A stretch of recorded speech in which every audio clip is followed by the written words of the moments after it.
അസ്സലാമുഅലൈക്കും. എല്ലാവർക്കും സിയ വേൾഡിൻ്റെ പുതിയൊരു വീഡിയോയിലേക്ക് സ്വാഗതം. ഇന്ന് ഞാൻ വന്നിട്ടുള്ളത് 9th സ്റ്റാൻഡേർഡിലെ ബയോളജിയിലെ ഫസ്റ്റ് ചാപ്റ്ററായ ടു ലൈഫ് പ്രോസസ് എന്ന് പറഞ്ഞിട്ടുള്ള ആ ഒരു ചാപ്റ്റർ എടുക്കാനാണ്. അതിൻ്റെ ഫസ്റ്റ് പാർട്ട് ഞാൻ ഓൾറെഡി എൻ്റെ ചാനലിൽ അപ്ലോഡ് ചെയ്തിട്ടുണ്ട്.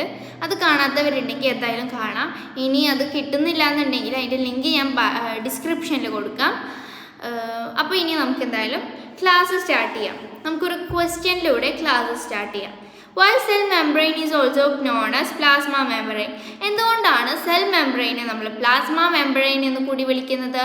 ഈ പ്ലാസ്മയുടെ ചുറ്റോറം അത് നിൽക്കുന്നുണ്ട്. അതായത് പ്ലാസ്മയാണ് അവിടെ കൂടുതൽ, പ്ലാസ്മയുടെ ചുറ്റോറമായിട്ടാണ് നിൽക്കുന്നത്. അതായത് ഈ പ്ലാസ്മയുടെ അടുത്തൊക്കെ ആയിട്ടാണ് ഇവർ നിൽക്കുന്നത്. അതുകൊണ്ട് തന്നെ ഇതിന് പ്ലാസ്മ മെംബ്രെയിൻ എന്നുള്ള പേര് കൂടി വന്നിട്ടുണ്ട്.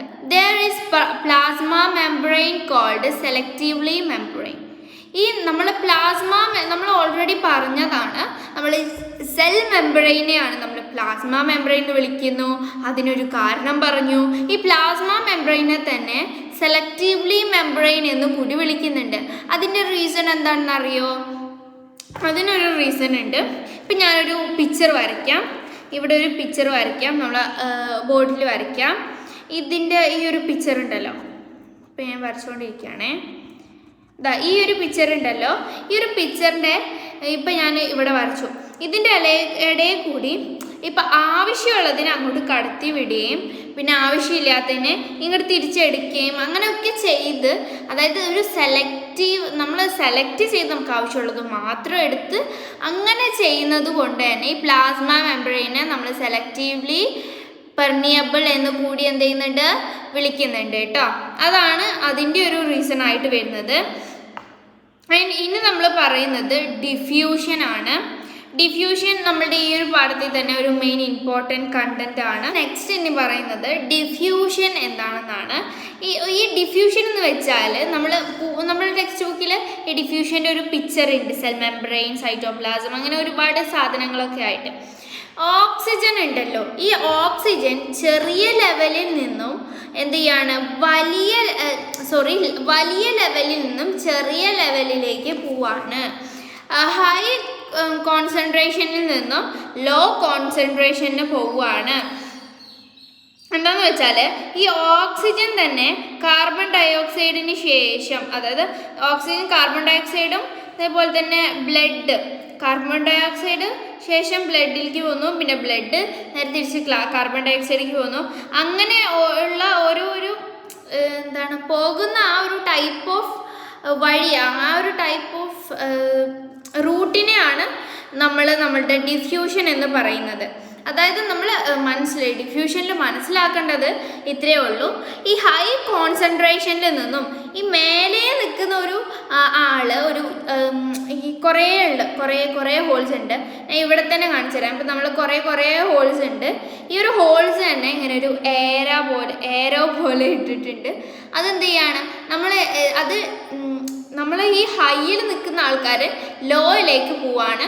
ആ വലിയത് തന്നെ ചെറുതായി, കുഞ്ഞതായി, പിന്നെ കുറച്ചായി, അങ്ങനെ ചെറിയ ഒരു ലെവലിലേക്ക് പോവുകയാണ് ഈ ഡിഫ്യൂഷനിൽ സംഭവിക്കുന്നത്. അപ്പോൾ മനസ്സിലായോ?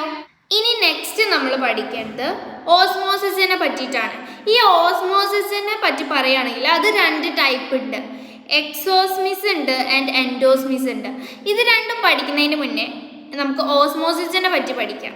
ഈ ഓസ്മോസിസ് എന്തായാലും ഒരു വാട്ടർ മോളിക്യൂൾ ആയിരിക്കും. ആൻഡ് ദെൻ അതും നമ്മൾ നേരത്തെ പറഞ്ഞ പോലെ തന്നെ നമ്മൾ ഡിഫ്യൂഷനിൽ പറഞ്ഞ പോലെ ഹൈ കോൺസെൻട്രേഷനിൽ നിന്നും ലോ കോൺസെൻട്രേഷനിലേക്ക് വരികയാണ്. ഓക്കെ, ഹൈ കോൺസെൻട്രേഷനിൽ നിന്നും ഇൻറ്റു ലോവർ കോൺസെൻട്രേഷനിലേക്ക് വരികയാണ്. നമ്മൾ ഡിഫ്യൂഷൻ്റെ കേസിലും ഓസ്മോസിസിൻ്റെ കേസിലും രണ്ടിലും ഹൈയിൽ നിന്നും ലോയിലേക്ക് വരികയാണ് കേട്ടോ. ഇനി ലോയിൽ നിന്നും ഹൈയിലേക്ക് വരുന്ന ഒരു കേസും ഉണ്ടാവും. ഓക്കെ, നമുക്ക് സാവകാശം പഠിക്കാം. ഇനി നമ്മൾ പറഞ്ഞ എക്സോസ്മിസിനെയും എൻഡോസ്മിസിനെയും നമുക്ക് എന്ത് ചെയ്യാം, മനസ്സിലാക്കാം. ഫസ്റ്റ് നമുക്ക് എക്സോസ്മിസ് എടുക്കാം. ഈ എക്സോസ്മിസ് നമ്മൾ കൂട്ടുകയാണെങ്കിൽ ഫസ്റ്റ് നിങ്ങളുടെ മൈൻഡിലേക്ക് വരേണ്ടത് എക്സിറ്റ് എന്നുള്ള ഒരു വേർഡാണ്. എക്സിറ്റ്, പുറത്തേക്കുള്ള ആ ഒരു ഇതാണ്. അപ്പോൾ പുറത്തേക്ക് തള്ളുന്ന ഇതിന് ഞാനൊരു ഉദാഹരണം പറഞ്ഞുതരാം. ഇപ്പം ഞാനിവിടെ ഒരു ജാർ എടുത്തിട്ടുണ്ട്. ഈ ജാറിൽ ഞാൻ വാട്ടർ എടുത്തിട്ടുണ്ട്. എന്ത് ചെയ്തു? ഇപ്പം ഞാൻ എന്തൊക്കെ ചെയ്തു? ഒരു ജാർ എടുത്തു, ആ ജാറിൽ വാട്ടർ എടുത്തു, ആ വാട്ടറിലേക്ക് ഞാൻ കുറച്ച് എന്ത് ചെയ്തു? ഇങ്ങനെ ഉപ്പിട്ടു, സോൾട്ട് ഇട്ടു. ഓക്കെ, അപ്പോൾ അതെന്തായി? സൊല്യൂട്ടായി കേട്ടോ. അപ്പോൾ ആ ഒരു വാട്ടർ എന്ത് ചെയ്തു? സൊല്യൂട്ടായി. എന്താണ് അതിലേക്ക് ഞാൻ കുറച്ച് ഒരു ലീഫ് ഇട്ടു എന്ന് വിചാരിക്കുക. അപ്പം ആ ലീഫിലുള്ള വാട്ടർ എന്ത് ചെയ്തു? നമ്മളുടെ ഈ ഒരു സൊല്യൂട്ടിലേക്ക് പോയി. അപ്പോൾ അതെന്ത് ചെയ്തു? ആ ഒരു സാധനത്തിലുള്ള ആ ഒരു സംഭവം എന്ത് ചെയ്തു? ഇങ്ങനെ നമ്മളുടെ ഈ വാട്ടറിലേക്ക് കടന്നല്ലോ. അപ്പോൾ എന്ത് ചെയ്തു? അത് പുറത്തേക്ക്, അതായത് നമ്മളൊരു ലീഫ് ഇട്ടു, അത് താത്തി എന്നിട്ട് ഇതാക്കി. അപ്പോൾ എന്ത് ചെയ്തു? ആ ഒരു ലീഫ് കൂട്ടുക. അപ്പോൾ ആ ഒരു ലീഫിലുള്ള വാട്ടർ എന്ത് ചെയ്തു? അതിലേക്ക് പോയി, ആ ഒരു സൊല്യൂട്ടിലേക്ക് പോയി. അപ്പോൾ ഈ ഒരു സൊല്യൂട്ടിലേക്ക് ഈ ലീഫിൽ നിന്നും നമ്മൾ പുറത്തേക്ക് തള്ളുകയാണ് ചെയ്തത്. അതാണ് നമ്മളുടെ എൻഡോസ്മോസിസ്.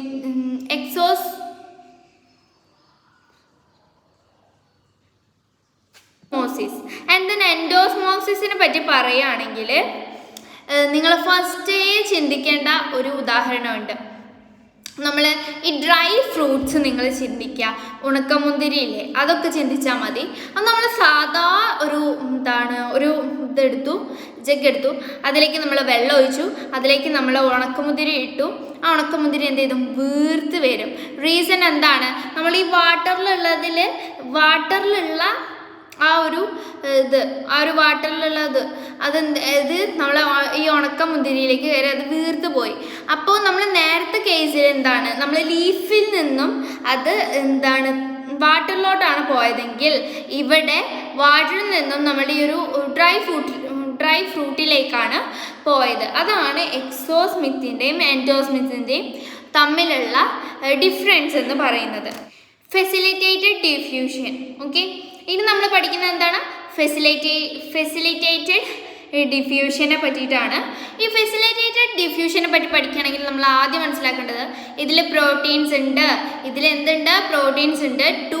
ടു ടൈപ്പ് ഓഫ് പ്രോട്ടീൻസ് നമ്മൾ ഈ ഒരു ഫെസിലിറ്റേറ്റഡ് ഡിഫ്യൂഷനിലുണ്ട്. ഏതൊക്കെയാണ് ആ 2 ടൈപ്പ്? ഏതൊക്കെയാണ്? കരിയർ പ്രോട്ടീൻ ഉണ്ട് ആൻഡ് ചാനൽ പ്രോട്ടീൻ ഉണ്ട്. Career protein and channel protein. But ഈ 2 പ്രോട്ടീൻസിലും എനർജി ഇല്ല. എന്തില്ല? എനർജി ഇല്ല കേട്ടോ. ഈ 2 പ്രോട്ടീൻസിലും എനർജി നെഹി ഹേ. ഈ 2 പ്രോട്ടീൻസിലും എനർജി ഇല്ല. ബട്ട് നമ്മൾ ഈ ഫെസിലിറ്റേറ്റഡ് ഡിഫ്യൂഷനിൽ എനർജി ഉണ്ട്. ഇനി നമ്മൾ പറയുന്നത് ആക്റ്റീവ് ട്രാൻസ്പോർട്ടിനെ പറ്റിയിട്ടാണ്. ഞാൻ നേരത്തെ പറഞ്ഞല്ലോ, നമ്മളുടെ ഈ ഒരു നമ്മൾ നേരത്തെ പറഞ്ഞു നമ്മളുടെ ഒരു ഹൈയിൽ നിന്നും ലോയിലേക്ക് വന്നതായിരുന്നു നേരത്തെ 2 ഡിഫ്യൂഷനും മറ്റേതും. അപ്പോൾ ഇനി നമ്മളുടെ ഈ ആക്റ്റീവ് ട്രാൻസ്പോർട്ട് ഉണ്ടല്ലോ, അത് ലോയിൽ നിന്നും ഹൈയിലേക്കാണ് വരുന്നത്. Got it? ആൻഡ് ദെൻ ഇനി നമ്മൾ മനസ്സിലാക്കേണ്ടത് നമ്മളെ കരിയർ പ്രോട്ടീനാണ് നമ്മളുടെ ഈ ഒരു ആക്റ്റീവ് ട്രാൻസ്പോർട്ടിന് ആവശ്യം. Okay, career protein and energy ഇതിന് വേണം.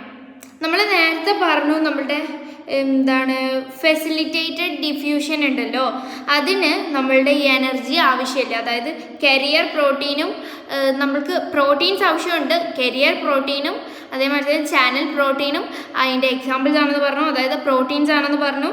പക്ഷെ അതിന് എനർജി പാടില്ല എന്ന് പറഞ്ഞു. ബട്ട് ഇവിടെ എന്ത് വേണം? എനർജി വേണം. അതായത് APT വേണം. APT മീൻസ് എനർജി വേണം. ഓക്കെ, ഇനി നമ്മൾ പഠിക്കുന്നത് ക്ലോറോപ്ലാസ്റ്റിനെ പറ്റിയിട്ടാണ്. ഇതിൽ തന്നെ ഒരു മെയിൻ ഇമ്പോർട്ടൻ്റ് ആണ് മെറ്റാബോളിക് പ്രോസസ്സ് എന്ന് പറയുന്നത്. ഈ ഒരു മെറ്റാബോളിക് പ്രോസസ്സ് തന്നെ ഇതിൽ തന്നെ പ്രധാനപ്പെട്ട ഒന്നാണ് പ്ലാന്റ്സ് എന്നുള്ള ഒരു കണ്ടന്റ്. ഈ മെറ്റാബോളിക് പ്രോസസ്സിൽ തന്നെ ഒരു മെയിൻ കണ്ടന്റ് ആണ് എന്ത്? പ്ലാന്റ്സ് എന്ന് പറഞ്ഞിട്ടുള്ളത്. ഈ പ്ലാന്റ്സ് നമുക്ക് എന്ത് ചെയ്യുന്നു? ഫോട്ടോസിന്തസിസ് നടത്തുന്നു. ഫോട്ടോസിന്തസിസ് നടത്തിയില്ലെങ്കിൽ എന്തെങ്കിലും പ്രശ്നം ഉണ്ടാവും. ഈ ഫോട്ടോസിന്തസിസ് നടത്തി കഴിഞ്ഞാൽ മാത്രമേ നമുക്ക് എന്ത് കിട്ടുള്ളൂ? ഫുഡ് കിട്ടുള്ളൂ. എനിമൽസിന് ഫുഡ് കിട്ടുള്ളൂ. പ്ലാന്റ്സ് ആണല്ലോ എല്ലാത്തിൻ്റെയും ഫസ്റ്റായിട്ട് നമ്മൾ ഇതിലേക്ക് വരുന്നത്. നല്ല സൺലൈറ്റ് ഉണ്ട്. ഓക്കെ, ഫസ്റ്റായിട്ട് വരുന്നത്. ഞാൻ പറഞ്ഞു വന്നത് ഈ നമ്മളുടെ ഒരു ഈ മെറ്റാബോളിക് പ്രോസസ്സിൽ തന്നെ ഒരു മെയിൻ ഇമ്പോർട്ടൻറ്റ് കണ്ടൻ്റ് ആണ് പ്ലാന്റ്സ് എന്ന് പറയുന്നത്. അതിൽ തന്നെ നമ്മൾ പ്ലാന്റ്സ് ഫോട്ടോസിന്തസിസ് നടത്തുന്നു. ഫോട്ടോസിന്തസിസ് നടത്താൻ എന്തൊക്കെ വേണം? സൺലൈറ്റ് വേണം. ആൻഡ് സൺലൈറ്റിനെ പറ്റി പറയുന്നതുകൊണ്ടാണ് തോന്നുന്നു നന്നായിട്ട് സൂര്യപ്രകാശം അടിക്കുന്നുണ്ട്. ആൻഡ് കാർബൺ ഡയോക്സൈഡ് വേണമല്ലോ, കാർബൺ ഡയോക്സൈഡ് വേണം, സൺലൈറ്റ് വേണം, അങ്ങനെ ഒരു ക്ലോറോഫിൽ വേണം, അങ്ങനെ ഒരുപാട് കാര്യങ്ങളുണ്ട്. ഇതൊക്കെ നമുക്ക് ഫോട്ടോസിന്തസിസ് നടത്താൻ വേണം. ക്ലോറോപ്ലാസ്റ്റ് തന്നെയാണ് നമ്മൾ ഈ ഫോട്ടോസിന്തസിസ്. അത് നടത്താൻ തന്നെ നമുക്ക് എന്തൊക്കെ വേണം? Carbon dioxide, sunlight and chlorophyll etcetera, അങ്ങനെ ഒരുപാട് കാര്യങ്ങൾ വേണം. ഇനി നമ്മൾ പറയുന്നത് ഈ ക്ലോറോഫിൽ എന്ന് പറയുന്ന ഒരു സംഭവം ഉണ്ടല്ലോ, അതെവിടെ ഉണ്ടാവുക? ഈ ക്ലോറോപ്ലാസ്റ്റത്തിലാണ് ഉണ്ടാവുക. ക്ലോറോപ്ലാസ്റ്റത്തിലല്ലേ ഉണ്ടാവുക? ഈ ക്ലോറോഫിൽ എവിടെയാണ് ഉണ്ടാവുക? ക്ലോറോപ്ലാസ്റ്റത്തിലാണ് ഉണ്ടാവുക. ആൻഡ് ദെൻ ഈ ക്ലോറോപ്ലാസ്റ്റത്തിൻ്റെ ഒരു ചെറിയ ഫിഗർ പഠിക്കാം. അതായത് നമുക്ക് ഈ ക്ലോറോപ്ലാസ്റ്റം പഠിച്ചു കഴിഞ്ഞാൽ നമുക്ക് ഫോട്ടോസിന്തസിസ് പഠിക്കാൻ വളരെ എളുപ്പമായിരിക്കും. നമ്മൾ ഫോട്ടോസിന്തസിസിനെ പറയുന്നതുകൊണ്ടാണ് തോന്നുന്നുള്ളൂ സൺലൈറ്റ് മൊത്തം വരുന്നുണ്ട് ഇതിൻ്റെ മൊത്തയ്ക്ക്. ഓക്കെ, നമ്മളൊരു സർക്കിൾ വരച്ചു. സർക്കിൾ പോലത്തെ ഒരു സർക്കിൾ വരച്ചു. ആൻഡ് ദെൻ അതിൻ്റെ ഉള്ളിലായിട്ട് തന്നെ നമ്മൾ വേറൊരു സർക്കിൾ വരച്ചു. അപ്പോൾ ഇത് ഔട്ടർ കോറും ആൻഡ് ദെൻ ഇന്നർ കോറുമായി. എന്തൊക്കെയായി? ഔട്ടർ കോറുമായി, ഇന്നർ കോറുമായി. Okay, got it. Okay, outer കോറുമായി, ഇന്നർ കോറുമായി.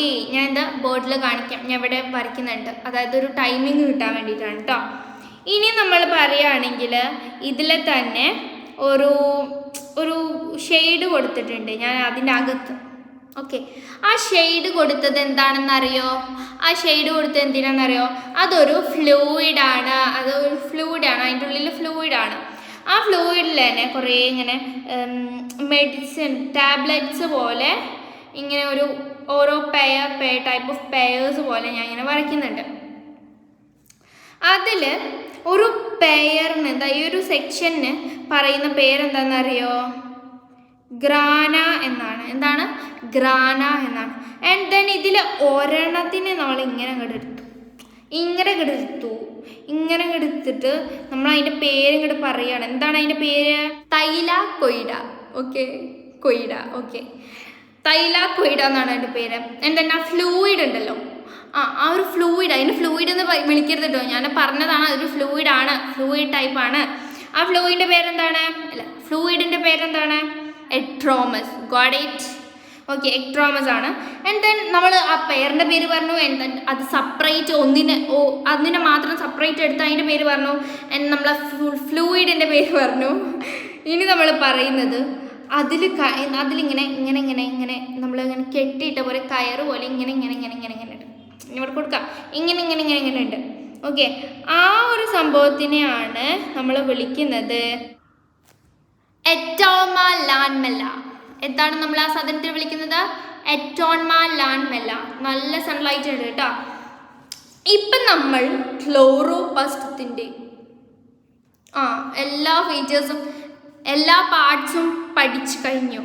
ഇനി നമുക്ക് നേരെ ഫോട്ടോസിന്തസിസിലേക്ക് കടക്കാൻ സാധിക്കുന്നതാണ്. അപ്പോൾ നമുക്ക് ഫോട്ടോസിന്തസിസ് എന്ന് പഠിക്കാം? നാളത്തെ ക്ലാസ്സിൽ പഠിക്കാം. അപ്പോൾ നമ്മൾ ഫോട്ടോസിന്തസിസ് നാളത്തെ ക്ലാസ്സിൽ പഠിക്കും കേട്ടോ. അപ്പോൾ ഇത്രയാണ് നമ്മൾ ഇന്നത്തെ ക്ലാസ്സിൽ വിടുന്നത്. ഓക്കെ, അപ്പം നിങ്ങൾക്ക് ഈ ഒരു വീഡിയോ ഇഷ്ടപ്പെട്ടെങ്കിൽ ലൈക്ക് ചെയ്യുക, ഷെയർ ചെയ്യുക, സബ്സ്ക്രൈബ് ചെയ്യുക. ആൻഡ് ദെൻ വേറൊരു വീഡിയോയുമായി കാണുന്നതുവരെ ബൈ.